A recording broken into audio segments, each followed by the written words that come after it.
Bom dia, boa tarde, boa noite aos nossos queridos ouvintes aqui do Novo Jurídico. Hoje temos uma convidada mais que especial, eu diria internacional. Ela é expert com mais de 10 anos de experiência no setor de pagamentos, commodities e finanças. Além disso, já atuou como advogada interna para o maior banco de investimentos independente do Brasil e atualmente é chefe do departamento jurídico para o Brasil e América Latina na SAMAP, com base em Londres. Evelyn Bueno, seja muito bem-vinda ao nosso podcast. Olá, Luísa. Olá, Henrique. Muito obrigada por me receberem, pessoal. Obrigada pela introdução tão exaltadora também. Apenas Cruz verdades, verdades. Evelyn. Evelyn, então, para começar, eu queria que você me contasse um pouquinho da sua história, né? Como que você foi parar na área de legal em empresas de pagamento? Obrigada, Luísa. Acho que a minha história profissional e como eu cheguei até o jurídico interno de uma empresa de pagamentos começou ainda na faculdade, em que eu me interessei muito por, até fazendo uma ponte com o que a gente estava falando um pouco, né? Eu participei de grupos de estudo de arbitragem na faculdade e isso me trouxe muito contato com direito empresarial. E ver essas disputas, como seriam resolvidas dentro de empresas, foi uma coisa que me levou para advocacia in-house, né, de jurídico de empresa, que foi o que me norteou principalmente no final da minha graduação, e que me levou a entrar para o jurídico interno de um banco de investimentos, até porque finanças, economia, mexer com economia real, serviços financeiros no geral, sempre foi algo que eu tive muito interesse, uma matéria que eu acho muito interessante, ainda acho até hoje. E como estagiária, eu fiquei. Eu comecei nesse banco, acabei ficando lá por 8 anos, quase. É, e depois, né, de algum tempo de formada já, eu também tive muito interesse em trabalhar com tecnologia, até porque bem no ano que eu estava me formando foi quando o Banco Central soltou a 12865, né, que é um marco inicial do mercado de pagamentos no Brasil, que é a, a, a regulamentação do mercado de pagamentos, o fim do duopólio, que deu origem à imensa quantidade de adquirentes que a gente tem hoje no Brasil, né, mais de 30 empresas que prestam serviço de pagamento. É, eu também tive o interesse em trabalhar com tecnologia, então metodologia ágil, construção de projetos, perceber como que era o funcionamento dentro de uma empresa de tecnologia para levar um produto ao mercado, essa construção de market fit, etc., contratual, né, que é algo que tem bastante participação do jurídico interno, se a empresa tiver essa cultura de envolver o jurídico interno na tomada de decisões, acho que é até um tema que a gente pode abordar mais para frente.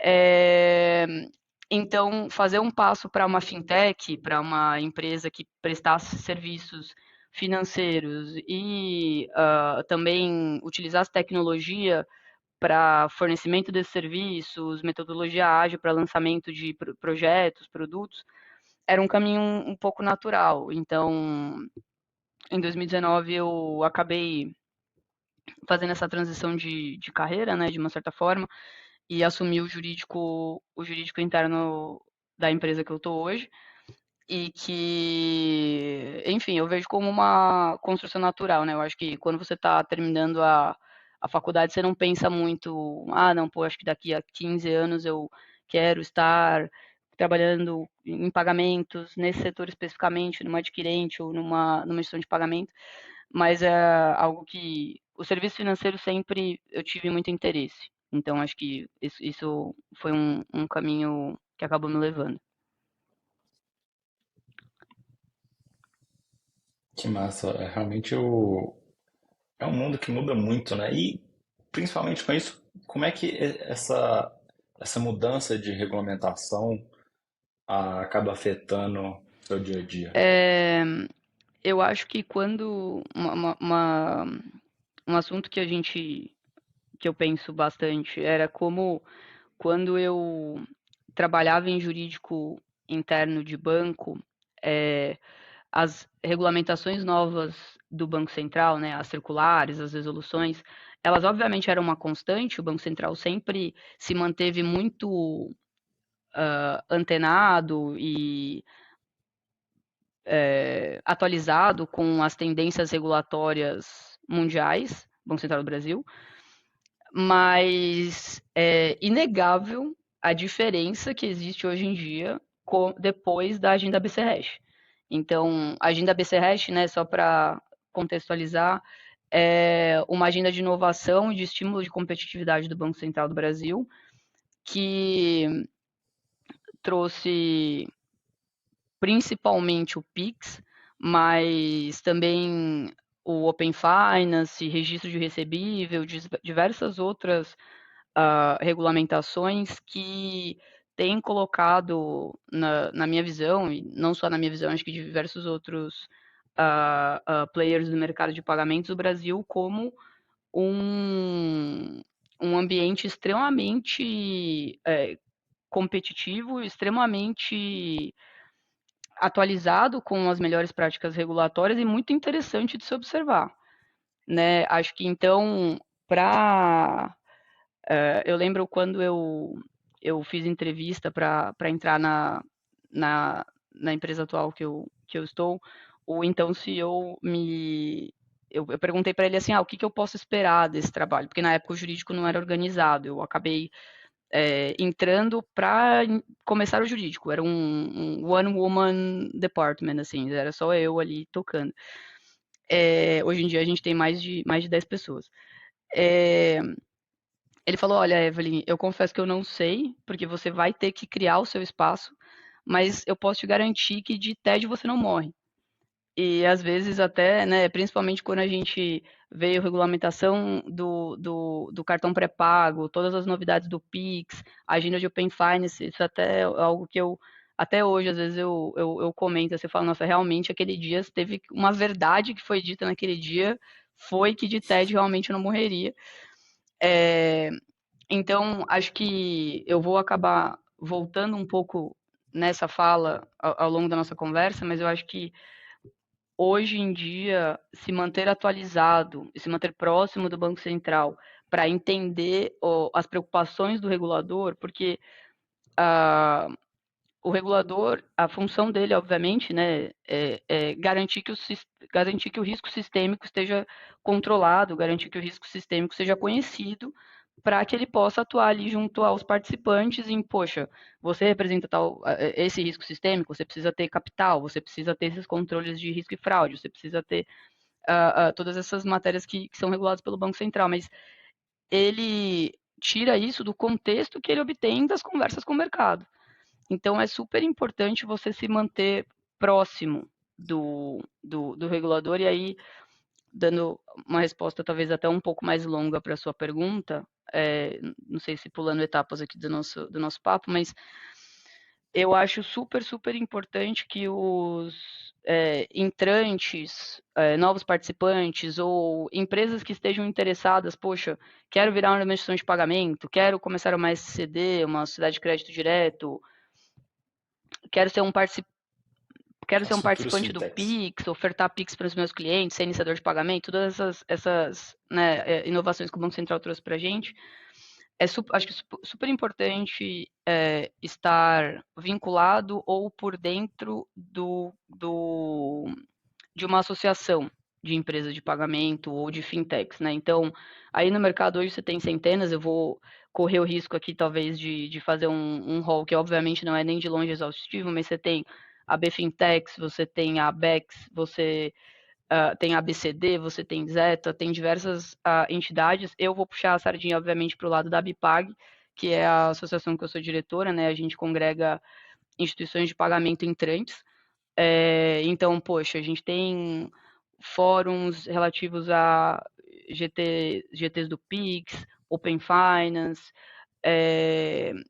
é, regulamentações de regulação antifraude, acho que tem muita informação disponível e eu vejo como relativamente muito mais fácil hoje em dia você ficar por dentro do contexto regulatório que permite que você anteveja ou que você entenda para onde o regulador está interessado em mover o mercado ou para onde ele está interessado em cercear, dependendo é, é, certos movimentos ou coibir certas práticas. Acho que é muito interessante você ficar por dentro dessas associações para conseguir contexto que permite que você anteveja os movimentos para você tentar fazer o seu papel de jurídico interno, de eventualmente sentar com o seu time de produto, aí também aqui eu vou puxar um pouco a sardinha para o lado das fintechs, talvez, né? Pensando aqui em organização por squads, por tribos, metodologia ágil, todas essas maravilhosas buzzwords que nos cercam. De falar, olha, a gente está querendo ofertar um produto aqui de determinada forma, mas eu estou vendo que existe uma preocupação do regulador em relação a fraude nesse tipo de produto, ou será que podemos ofertar o Pix dessa forma, como um terceiro? É tudo que eu acho que é aí que você constrói a sua relação com o seu cliente interno, né? Porque o papel do jurídico, na minha visão, tem que ser muito construtivo com o seu cliente interno, porque o seu objetivo é o mesmo, né? É lançar um produto, é facilitar a vida do seu cliente, se você está pensando numa empresa de pagamentos, uma empresa de maquininhas, é colocar uma solução de pagamento melhor, mais rápida, mais completa na mão do seu merchant, que permita ele aceitar pagamentos com cartão de crédito, com Pix, com diversas outras formas, que permita, no fim, que ele cresça o negócio dele e que cresça com você como parceiro e que, né, a empresa cresça junto com o merchant. Então, acho que é muito importante que o jurídico seja visto como um parceiro. Eu já tive experiências profissionais anteriores em que ah, ah, clientes internos meus chegavam para mim e falavam assim: Nossa, Evelyn, na minha empresa anterior, a piada que a gente fazia entre a gente, sempre que a gente queria lançar alguma coisa nova, era: Pô, não a gente já tem, agora vamos lá no jurídico pegar o não. Né? Então, porque eles viam muito o departamento como não como um capacitador, não como um facilitador das decisões de negócio, das decisões de produto, mas uma área que tinha quase que uma função única de falar não, né? Então acho que essa é muito a cabeça que eu incuto no meu time. Eu acho que, obviamente, como eu entrei para montar o jurídico, eu fui muito feliz porque eu pude montar o time, né, com as qualificações e com a cultura que eu considero adequadas, né, nesse aspecto, que é a última coisa que você deveria falar para o seu cliente interno é o não. Você pode falar talvez o assim não, mas e se a gente tentar de tal forma? Então, acho que, obviamente, né, pesando todos os riscos, considerando as decisões de negócio, considerando a segurança dos seus clientes, não só dos seus clientes internos, mas no caso dos seus merchants, dos seus consumidores, considerando isso, mas também sempre tentando ser um parceiro valioso para os times internos, porque eu acho que se você não for esse parceiro valioso, ele vai preferir te pedir desculpas do que te pedir permissão. E aí vai ter aquela situação em que você vai descobrir do produto depois que ele já foi lançado, vai descobrir da, da, da feature nova porque ela apareceu no site, ou porque alguém te falou, ou porque apareceu uma reclamação no Procon, ou porque apareceu uma reclamação no Banco Central, ou porque apareceu uma reclamação no Juizado Especial Civil de que, poxa, olha essa feature aqui, vai contra a regulamentação do Banco Central, vai contra o Código de Defesa do Consumidor e você só está descobrindo naquele momento. Acho que deu uma resposta super longa para a sua pergunta, mas eu já nem lembro mais qual era a sua pergunta. Não, foi uma resposta extremamente rica. Acho que é difícil a gente querer sanar, às vezes, né? É um mercado complexo, não tem como ter uma resposta simples. Mas você trouxe muitos pontos positivos, Evelyn. Mas agora eu queria te fazer uma pergunta mais levando para os desafios, né? Com o advento dessas novas tecnologias de pagamento, na sua visão, quais são os principais desafios jurídicos que essas empresas enfrentam ao entrar ou operar no mercado brasileiro Uhum. e Latam? É, assim, começando a falar do Brasil, né? Como eu falei, acho que a agenda BC Hash, ela é uma agenda que tem uma pauta muito forte em relação a estímulo de aumento da competitividade do mercado financeiro, mercado de pagamentos, eu vou falar aqui de forma mais ampla, né? Quando eu falo mercado, eu quero dizer tudo isso. É, e, obviamente, acho que quando você cria uma agenda que estimula a competição, que estimula a inovação, que tem o intuito de baixar tarifas, baixar a barreira de entrada para os novos participantes, etc., isso acarreta uma série de desafios, tanto em relação a o seu usuário final, ele vai achar uma forma criativa de usar o seu produto que você provavelmente não pensou. Então, desde da pandemia, a gente tem visto, né? E aí, acho que todo o mercado observa isso. Você consegue achar diversas matérias sobre isso também, sobre como as fraudes aumentaram consideravelmente, né? Tanto principalmente por engenharia social e quando você tem um método de pagamento rápido, fácil, instantâneo, 7 dias por semana, 24 horas por dia, como é o Pix, é óbvio também que ele vai atrair fraudadores e pessoas que têm interesse em ah, ah, enganar o usuário para fazer ele pagar em uma determinada conta. Então, acho que, com certeza, risco e fraude é algo que ganhou muita relevância desde a pandemia e que é uma área extremamente importante que seja muito bem valorizada dentro das empresas de pagamento, de serviços financeiros, e que é um grande parceiro do departamento jurídico, né? Eu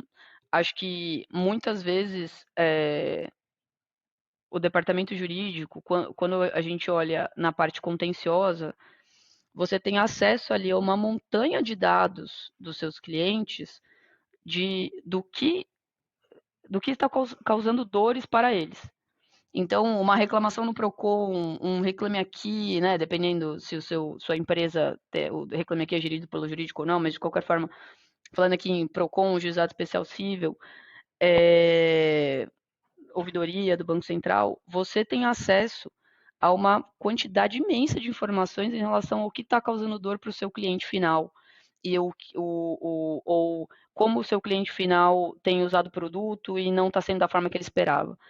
Então, eu acho que é um desafio muito grande você ficar atualizado com as normativas do Banco Central, obviamente, quando você pensa numa agenda que traz competitividade, e também é um desafio muito grande você não simplesmente esconder essa montanha de dados, essa informação do seu cliente final que você tem acesso, sem dividir isso com as suas áreas de seus clientes internos de risco e fraude, seus clientes internos de produto, ou de qualquer outra forma, né, que a empresa esteja organizada. Acho que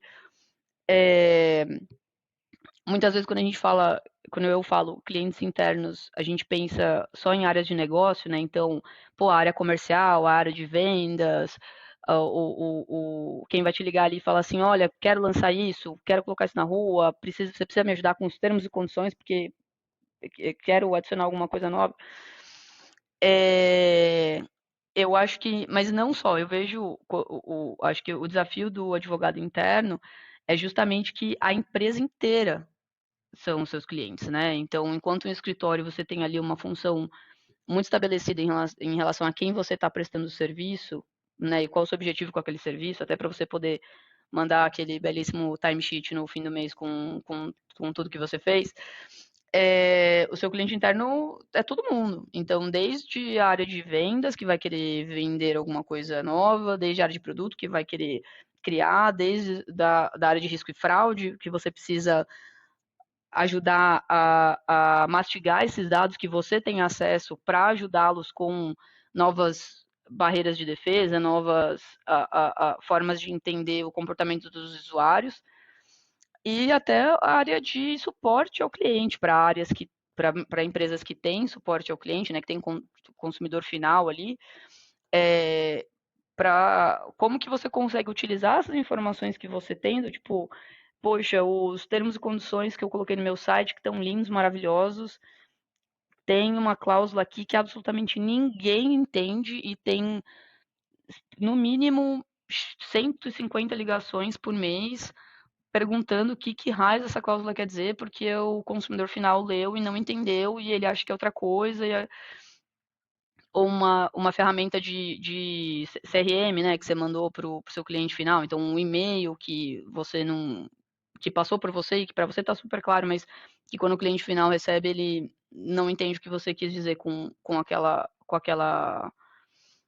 palavras. Acho que esse desafio é muito grande porque ele cruza todas as áreas da empresa, né? Então você tem que garantir que você tem um time que entenda o tamanho do desafio e que não queira só ser uma área reativa de, não, quando trouxerem um problema eu olho, eu recebi aqui 1 milhão de PROCONs com a mesma reclamação do meu consumidor final, ou um monte de reclamação de ouvidoria do meu consumidor final relativo a esse tema, mas tá aqui, ó, resolvi e tal, fiz minha parte, respondi o cliente final lá e o meu trabalho tá acabado. Acho que esse papel do jurídico é riquíssimo através de todas as áreas da empresa, sabe? Porque você consegue ser ali tanto um parceiro de negócio, obviamente, para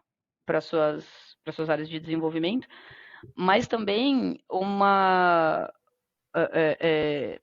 linha defensiva ou quase que uma bola de cristal do futuro ali, do que vai dar problema, quando você observa atentamente os seus dados de contencioso, por exemplo. Então, acho que é muito importante que o jurídico não se atenha só a essa função precípua dele de revisar contrato, gerir escritório externo, gerir eventuais contenciosos,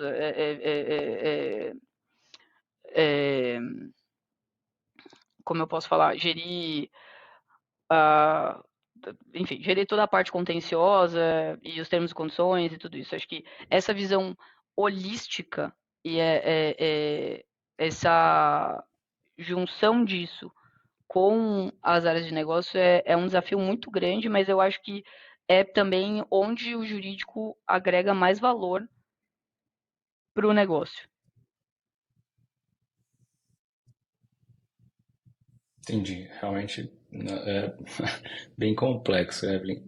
Aproveitando duas perguntas sobre temas que você abordou agora, mas né, eu queria tentar estender um pouco mais, que, né, sem dúvidas, quase tudo é um desafio, né? Mas como é que funciona a conformidade perante, né, as novas leis, os novos regulamentos, principalmente aqui na América Latina, no Brasil, que a gente sabe que às vezes sai uma tecnologia nova, né? Como é que é esse timing e como é que, né, quais são as, vamos falar assim, as melhores táticas para, com isso tudo, conseguir mitigar cada vez mais as fraudes, né? Porque, poxa, igual você falou, quando sai uma feature nova, você não estava imaginando, mas o pessoal já imaginou 100 jeitos de Sim. criar algum tipo de fraude, né? E é um tema muito forte. Poxa, eu pessoalmente aqui levei um golpe É, anteontem no então. Mercado Livre. Então, eles não tem jeito.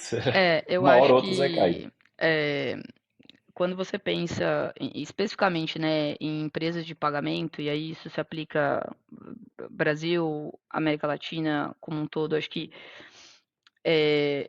o que a gente vê, inclusive, como um movimento regulatório é que os reguladores eles têm apostado muito no risk-based approach, né, que é eu não vou te fazer uma lista exaustiva de tudo que você precisa pedir para o seu cliente final. Você é empresa de pagamento, você é banco, você é financeiro, etc.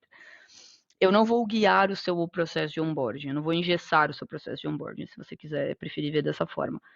Mas você vai precisar me justificar por que, que você está pedindo certas documentações ou certas provas de documento, de identidade e outras não. Então, quando você pensa um exemplo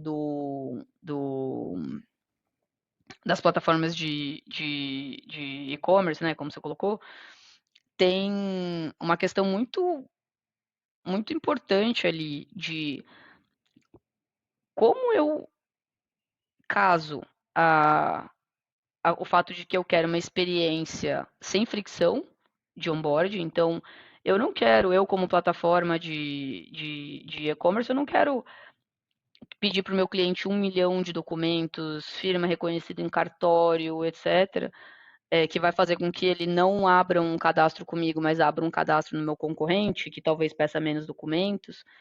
Como que você consegue casar essa experiência, né, tentando causar a menor quantidade possível de fricção para o seu cliente, com as regras que você precisa cumprir, se você é uma instituição de pagamento também, ou se você é uma plataforma que fornece serviço de pagamento, como que você combina essas duas coisas junto das suas áreas de risco e fraude, de compliance, de jurídicas, para garantir que eu tenho um acesso fácil, que eu forneço um produto que o cliente final olha e fala assim, poxa, como é fácil de começar a usar essa plataforma, versus, poxa, é legal usar essa plataforma, mas toda vez que eu tento vender alguma coisa aqui ou comprar alguma coisa aqui, eu tenho que ficar 10 vezes mais alerta, porque eu sei que de cada 10 contatos que eu vou receber de pessoas supostamente interessadas no meu produto, 9 são fraudadores, na verdade, só querendo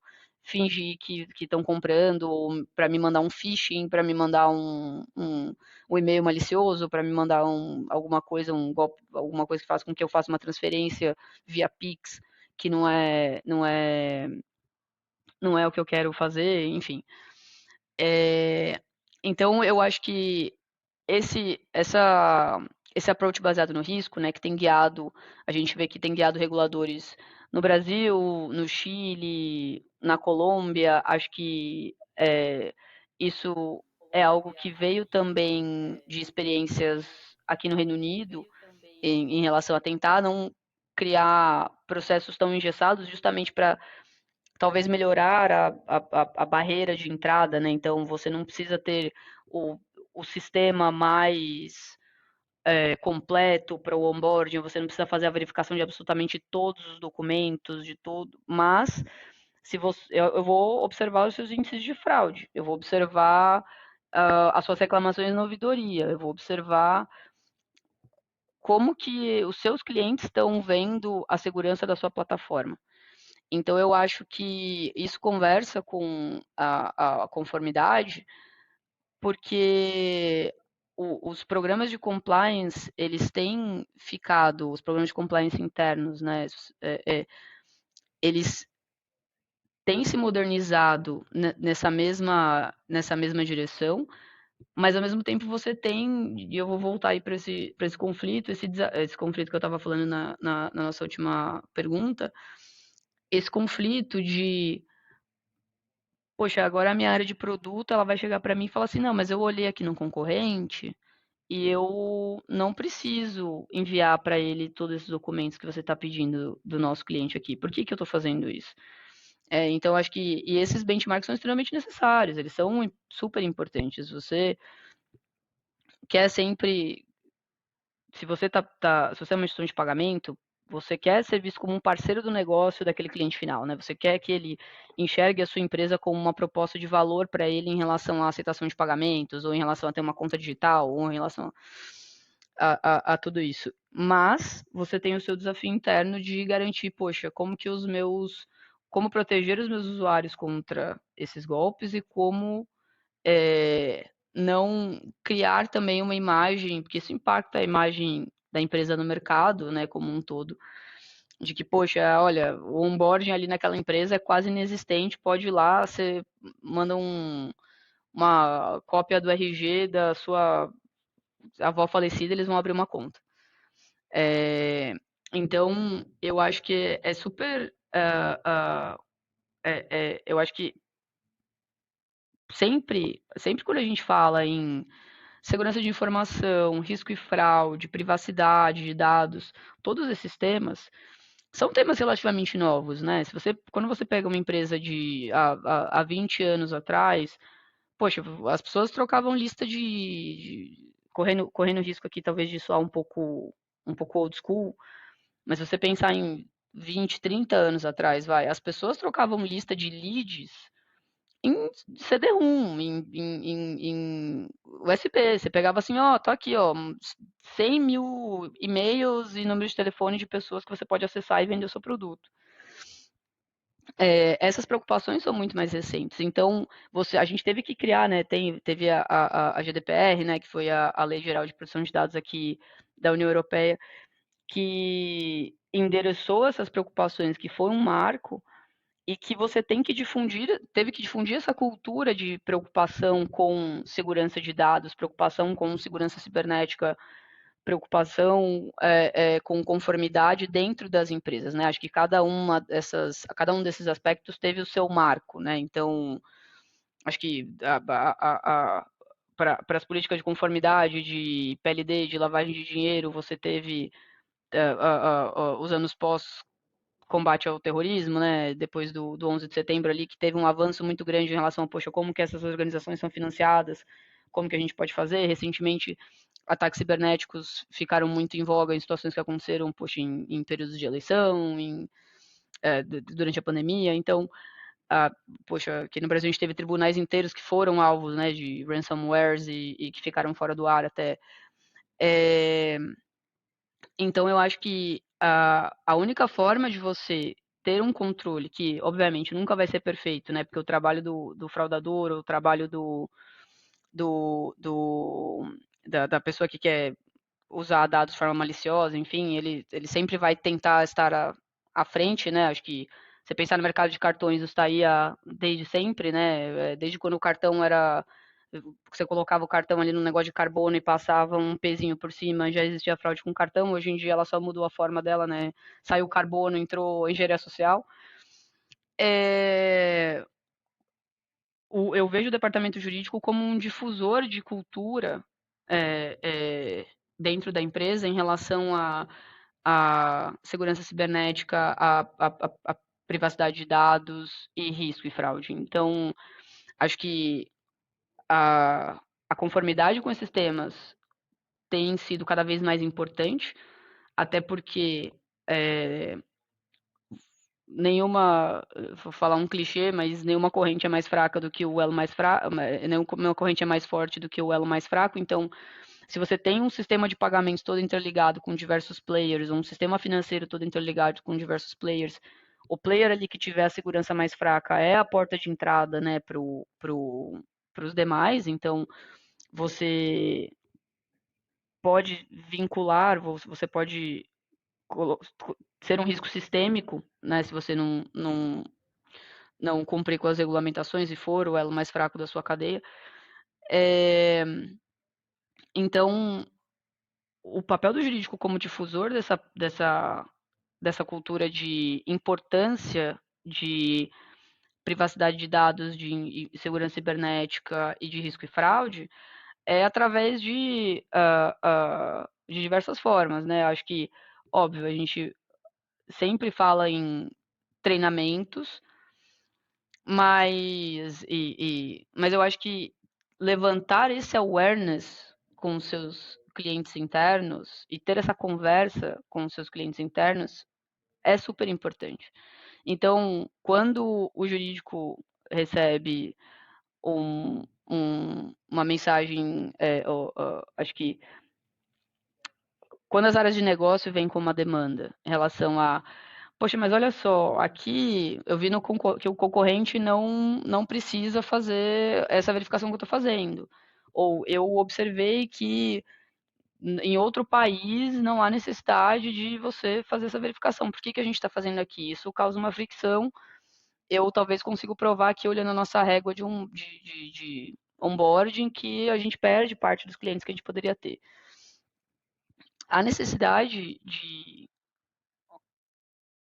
trazer essa cultura para conversar, tudo bem, mas a gente precisa fazer esse benchmark, mas isso é o mais interessante para nós?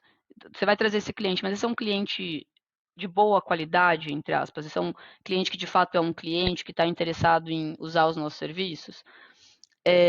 E principalmente com, acho que privacidade de dados, a gente observou que disseminar essa cultura internamente é algo que se paga muito futuramente. Então, se você se coloca, se você cria esse awareness, se você conduz, obviamente, treinamentos, mas também tem essas conversas francas com os seus clientes internos de, olha, seria ótimo se você pudesse comprar 100 mil leads num USB, mas eu acho que isso aqui poderia gerar um problema muito grande nesse passo seguinte. Ou na nossa comunicação com o NPD, ou qualquer outra coisa assim. Ter essas conversas e trazer o cliente interno para o mesmo nível de conhecimento que você tem. Então, não colocar assim, não, a gente faz isso porque o regulador manda. Não, a gente faz isso porque a gente considera que, observando o sistema como um todo, a gente não quer ser o elo mais fraco. Então, a gente quer que esse sistema seja robusto.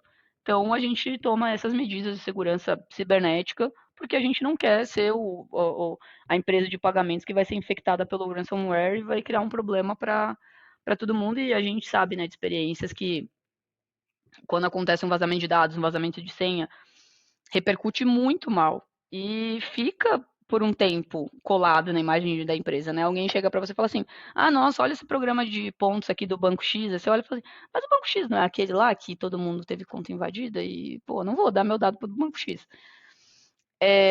Então, eu acho que tratar o seu cliente interno como um adulto e não colocar só do tipo, não, olha só, a gente precisa fazer isso porque é o que o regulador manda, é o que está nessa cartilha aqui, então a conformidade é essa. Mas também ser esse difusor da cultura, da importância desses temas, e falar, e ele mesmo vai, numa próxima vez, falar assim, poxa, isso aqui parece um caminho mais fácil para ter essa feature ou para ter esse dado, mas lembrei dessa conversa que a gente teve aqui, ou dessa discussão que a gente teve quando eu quis fazer algo diferente, e, poxa, realmente não dava.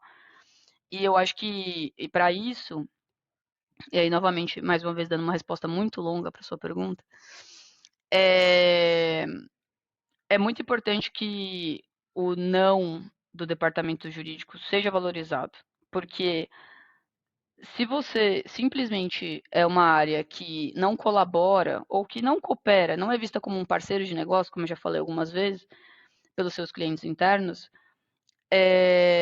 o seu não vira só uma maneira de talvez falar assim, não, tudo bem, eles falaram não, mas eles sempre falam não. Vamos tentar aqui uma forma de fazer. Então, raríssimas vezes eu realmente coloco e falo assim, olha, gente, realmente isso aqui, dessa forma, não conseguimos fazer, vamos tentar de outro jeito. Que quando há uma necessidade de você não permitir que aquela feature, ou aquele contrato, ou aquela saia, realmente o seu cliente interno vai olhar e falar, não, realmente, o jurídico sempre está buscando uma alternativa para mim, sempre está tentando acomodar, sempre está tentando colocar da melhor forma para os nossos clientes e também para a maior segurança possível para os nossos clientes em termos de risco, do que a gente quer atingir, etc. Então, se aqui eles estão dizendo que não dá para fazer, realmente não dá para fazer, né? Eu acho que esse também é mais uma externalidade positiva de você ser o parceiro da área de negócio. Porque se você, por uma questão de mercado que você quer jogar, então se você quer prestar serviço financeiro, se você quer oferecer serviço de pagamento, se você quer prestar assessoria financeira, que seja para os seus clientes, você está jogando no mercado regulado. Então, é a sua permissão para brincar nisso, é respeitar regras de conformidade. Isso, Brasil, Colômbia, Chile, Peru, Reino Unido, Europa, Estados Unidos, onde você quiser. Você já está jogando num lugar que tem uma regra mais estabelecida, né? Justamente por uma questão de risco sistêmico. Precisa ter. E que tem, né, avançado, modernizado suas regras. Então, o que você aplicava em termos de onboarding, de segurança cibernética de 10 anos atrás, hoje em dia está totalmente desatualizado, né? Então, dado que você quer brincar nesse campo, você quer prestar isso, você tem umas regras mínimas que você vai ter que cumprir. E como você vai cumpri-las e como você vai disseminar essa cultura para cumpri-las dentro da sua empresa. Acho que o jurídico demonstra, o jurídico tem que ter um papel fundamental nisso.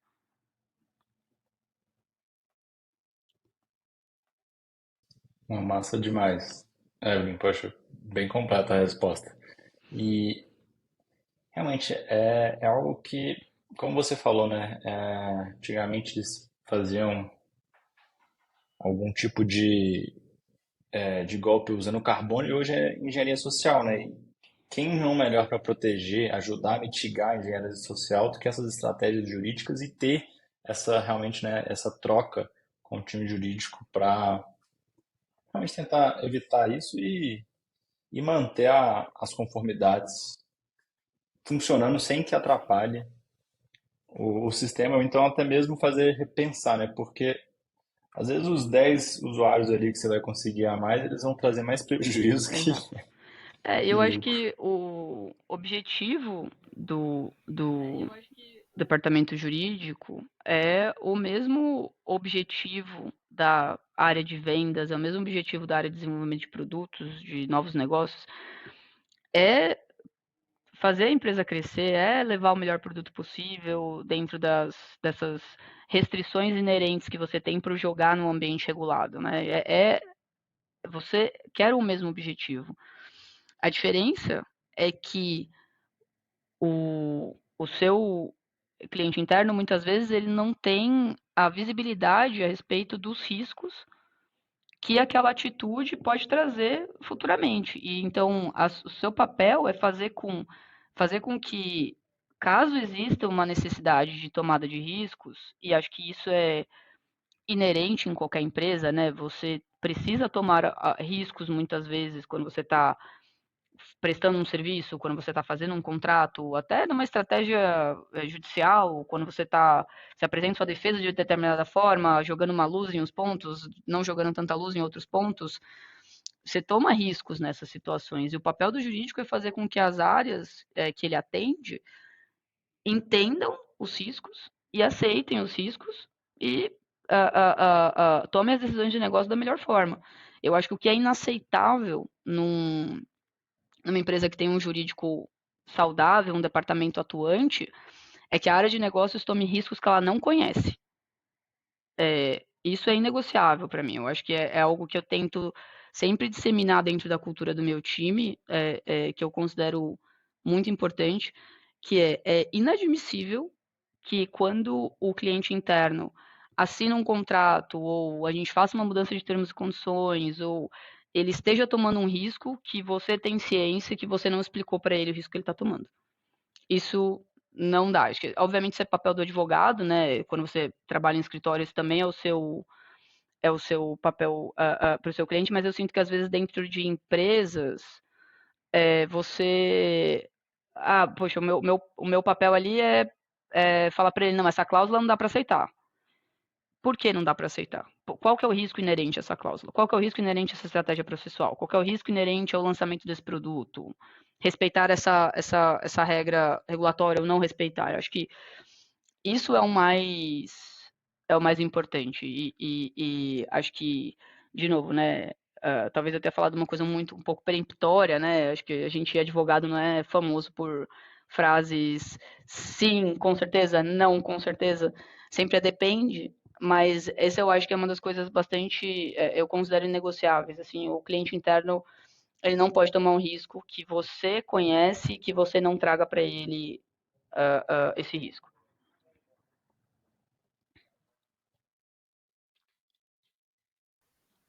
É aquela questão de dar fundamentação, né, Evelyn?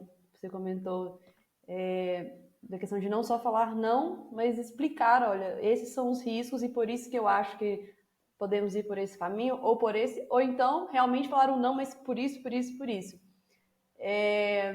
Mas me conta uma coisa, como que você equilibra a necessidade de rápida inovação no setor de pagamentos com a conformidade com as regulamentações financeiras locais Eu e as acho internacionais? que vou voltar um pouco, talvez, na segunda resposta que eu dei, eu terceira já não sei mais, é, é, falando faz muitos minutos. É, que é, eu acho que é muito importante, quando a gente está falando de conformidade, né, compliance, é, que haja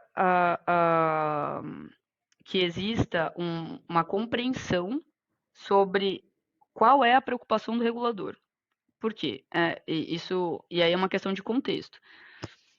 Quando você tem um regulador que está regulando um sistema mais maduro ou que já está num estágio de desenvolvimento mais avançado, se você pensar, por exemplo, o FCA no Reino Unido, é um sistema financeiro mais maduro, né? Já tem uh, uh, todo mundo sempre fala assim, existe espaço para uma disrupção como o Pix, por exemplo, em outros mercados?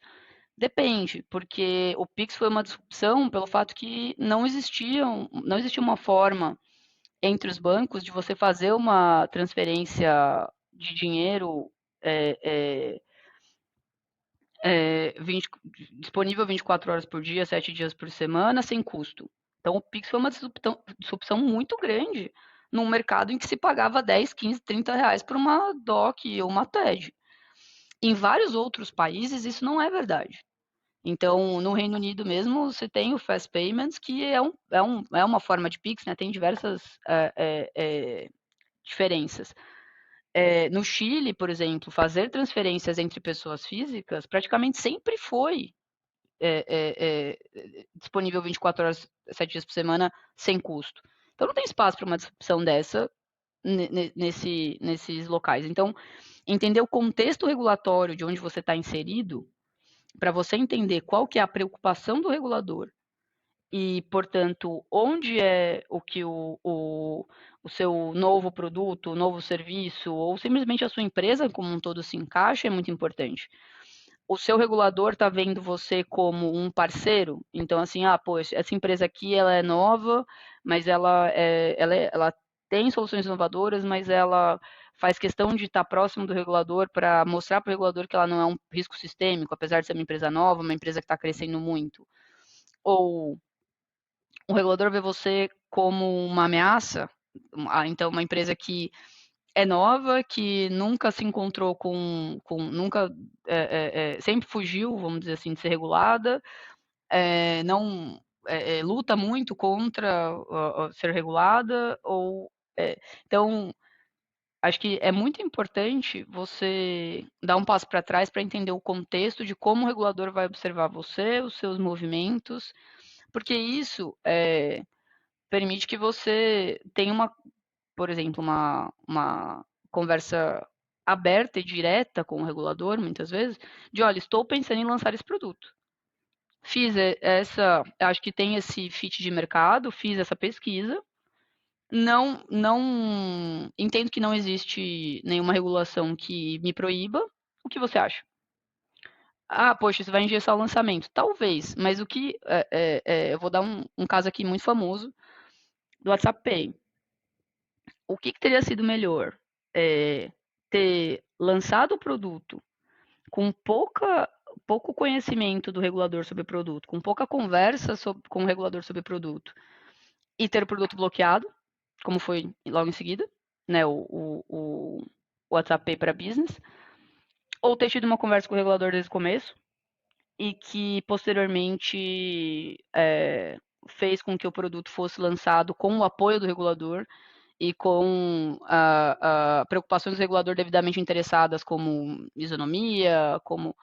Então, acho que foi um movimento de uma Big Tech, né, de uma empresa incumbente do mercado de tecnologia, que talvez, se eu... Aqui eu vou dar o disclaimer que eu não conheço os bastidores dessa história, não fui envolvida no lançamento prévio do WhatsApp Pay, eu estou falando aqui pelo que eu li na mídia, mas que às vezes parece que você está tomando menos risco, que você está tendo uma postura talvez conservadora em relação ao lançamento do seu produto, mas que vai garantir para o seu produto uma sobrevida maior e um relacionamento melhor com o seu regulador.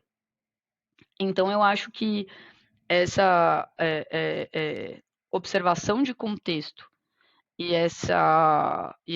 não ter esse receio do regulador de às vezes se mostrar e falar, conversar com ele previamente para falar, poxa, olha só, tenho tô pensando em lançar esse produto, ou tô querendo fazer uma disrupção aqui, acho que faz sentido. Obviamente, caso e caso, mas acho que é algo sempre a se levar em conta.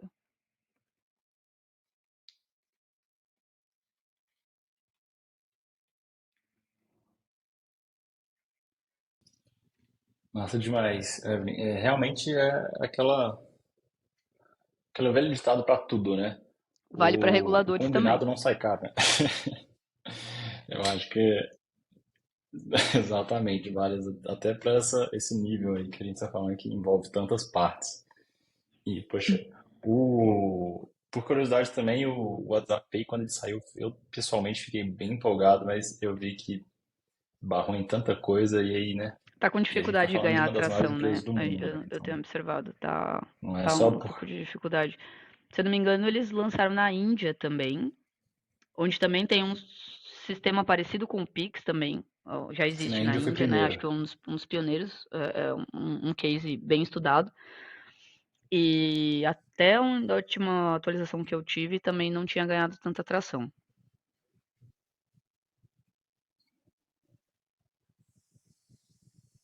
É interessante. É muita coisa que eu acho que até a própria empresa fica com medo de apostar forte demais e depois começar a Eu, pagar eu, né, eu acho, tem esse aspecto com certeza. casos de Eu acho justiça. que é muito. É uma construção de marca muito relevante. Assim, eu acho que não é incomum no mercado brasileiro, especificamente, pessoas que têm medo de banco. Então, o banco nunca vai querer para mim o melhor, ou ele nunca vai me tratar de uma forma justa, ou ele nunca. Se o banco está muito empolgado com alguma coisa, é porque não é bom para mim. Acho que até no começo do Pix a gente via muito isso, né? As pessoas falavam assim: eu não confio no Pix porque se o banco está querendo tanto, é porque para mim não vai ser bom. É, Aqui o pessoal achou mais que era questão de então eu acho que também tem regulamentação essa questão de dados, né? marca, de assim, poxa, essa empresa aqui tem acesso a um monte de dado meu, já vi, é uma ferramenta que infelizmente é usada, né, para engenharia social também, para fraudes, então com certeza todos vocês conhecem alguém, ou talvez até vocês mesmos já caíram numa conversa de WhatsApp de, oi fulano, guarda esse número aqui, agora o meu outro vai ficar só para o trabalho, e aí segue-se uma transação financeira, então, A acho que cada também 3 tem uma dias. questão de marca aí, né? Porque quando você pensa em serviço de pagamento, serviços financeiros, a confiança é o seu principal ativo, né? Você só deposita o seu dinheiro no banco porque você tem confiança de que o dinheiro está lá. Tecnicamente, o dinheiro não está lá. Só parte do dinheiro está lá, em liquidez, né? Você confia que o dinheiro está lá. Então, É como uma se você ilusão. é uma ferramenta que talvez as pessoas vinculem muito a engenharia social, elas também talvez tenham dificuldade de fazer qualquer transação financeira através da sua plataforma. Mas é uma conjectura, né? Óbvio.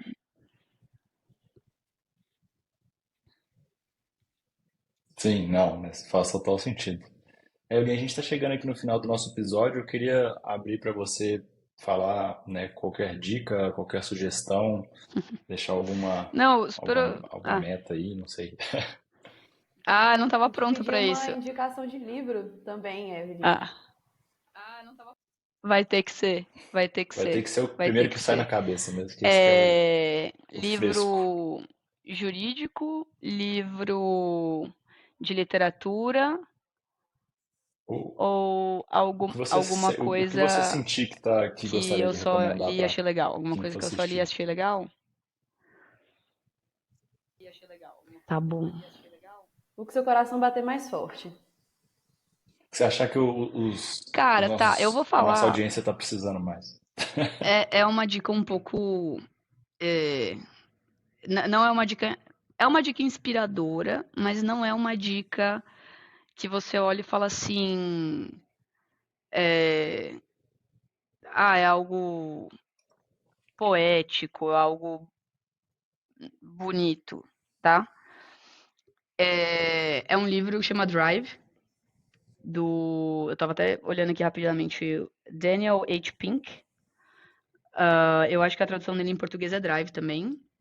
É um livro sobre motivação.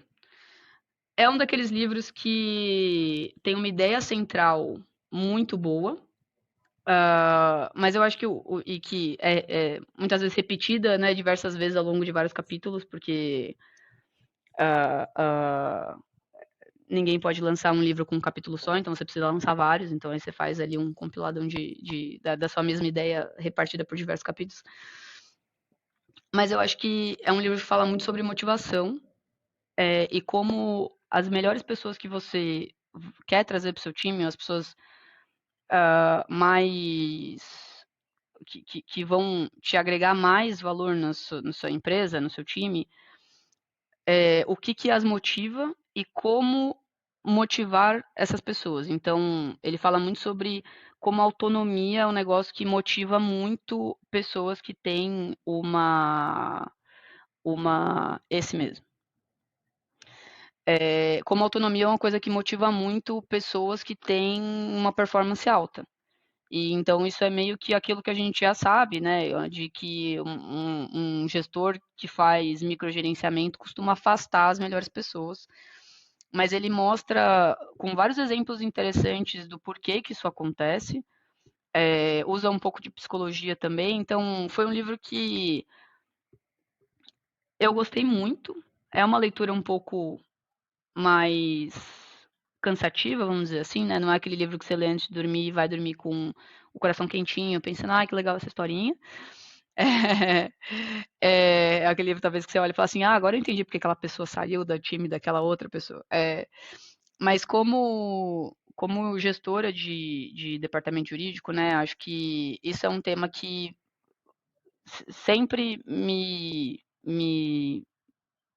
sempre me chamou muita atenção. Então, a função do líder ali, né, é você meio que sair da frente dos seus liderados e dar para eles as ferramentas para que eles façam o melhor, né, e todo mundo entregue o melhor trabalho possível. Você ser o enabler daquelas pessoas. Então, esse é um livro que levanta várias questões sobre como fazer isso da melhor forma. Assim, hoje eu tenho um time de, né, como eu falei, 10 pessoas.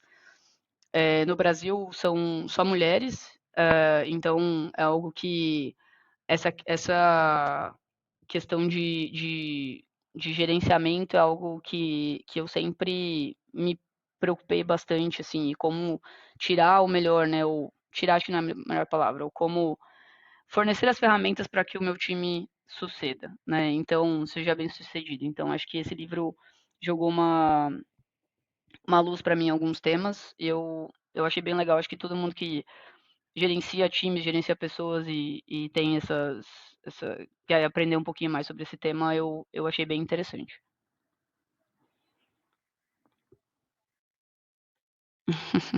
Eu vi aqui Aí que é um é buzzword, Motivação né? 3.0, o título aqui no nosso, Aí é um buzzword, né? Fica- nosso PTBR aqui, Pode... nosso Não, não, Brainzão. é fazer piada com Evelyn, buzzword, mas acho que tá bom, pode já fiz vários. falar? Não, não, é fazer piada com buzzword, mas acho que tá bom. Mas não, eu te agradecer mesmo pela sua presença. Agradecer também, isso é um agradecimento que eu sempre faço aqui, quando a gente tem participantes mulheres, que é pela representatividade, te agradecer por isso, principalmente num cargo tão elevado como o seu.